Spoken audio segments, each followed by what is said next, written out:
switch.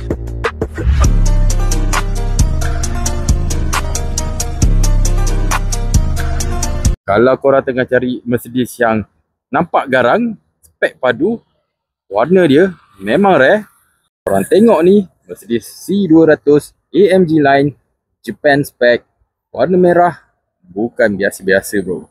Okay, nama aku Joy daripada Joy Auto Hub. So hari ni aku nak bawa korang tengok sendiri Mercedes C200 AMG Line tahun 2021 Japan spec, bukan Singapore tau. Mileage baru 28,000 je.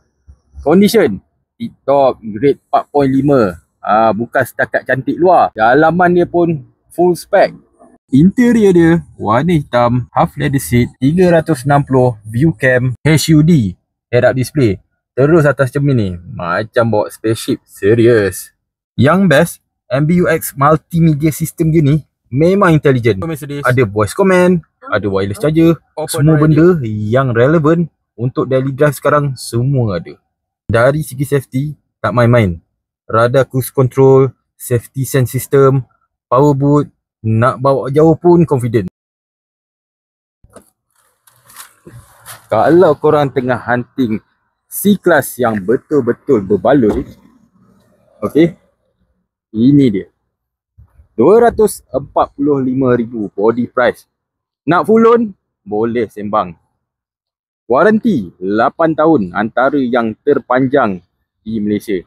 Kita offer unlimited mileage, unlimited claim, open workshop daripada EV Care.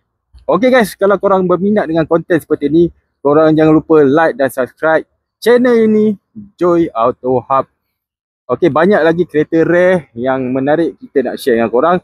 Dan jangan lupa follow saya di TikTok, di IG dan di YouTube. Okay guys, Joy Auto Hub signing out. Peace.